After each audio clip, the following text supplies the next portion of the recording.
Protektahan ang mga kabataan sa anumang uri ng pang-aabuso. Yan ang binigyan diin ni Pangulong Ferdinand R. Marcos Jr. matapos ang kanyang pulong sa ilang ahensya ng gobyerno.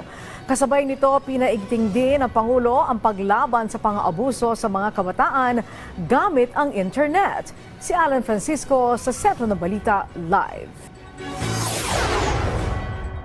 Angelique, pinalalakas nga ni Pangulong Ferdinand R. Marcos Jr. ang mga aksyon ng iba't ibang ahensya ng gobyerno para masawata yung iba't ibang uri ng pang-aabuso sa mga kabataan. Sa kanyang social media post, sinabi ni Pangulong Marcos na determinado siyang protektahan ng mga kabataan. Hindi rin siya magpapakita ng awa sa mga offenders sa anumang uri ng child abuse.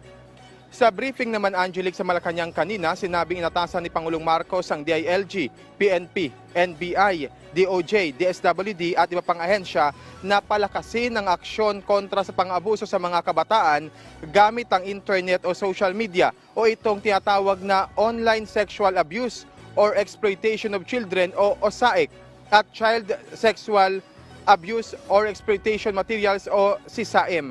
Sa madaling sabi, kinukuha na ng maselang litrato o video ang mga batang ito ng mga perpetrator at ibinebenta sa mga parokyanong foreigner. Ang mas alarming pa, ayon sa pag-aaral, mismong mga magulang, malapit na kamag-anak o guardian ang perpetrator. Noong 2016, Angelique, ang Pilipinas ay naituring bilang sentro ng child abuse materials production sa mundo.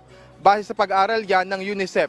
Habang noong 2022, base sa UNICEF at Interpol, 20% ng mga kabataang gumagamit ng internet, edad 12 hanggang 17 o katumbas ng 2 milyong kabataan ay biktima ng OSAIC. Nag-utos din ang Pangulo sa DILG at PNP na paigtingin ang pag-monitor sa mga kaso locally at abroad.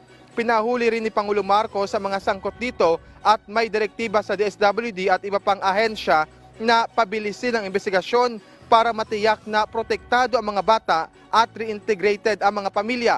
Nabanggit din sa briefing ang pakikipagtulungan ng pamahalaan sa pribadong sektor at internet service providers. Kasama na rin ang awareness campaign sa mga paaralan at komunidad kaugnay nito. Ayon kay Atty. Margarita Magsaysay, ang Executive Director ng DOJ Center for Anti-Online Child Sexual Abuse, kahirapan ang dinadahilan ng mga nahuli nilang perpetrator kaya nila ito nagagawa.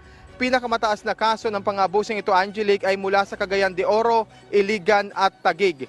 Ang mga maselang picture o video na ito ay naibebenta ng mga perpetrator sa halagang 200 hanggang 300 pesos sa mga older men mula sa maunlad na bansa sa Western countries.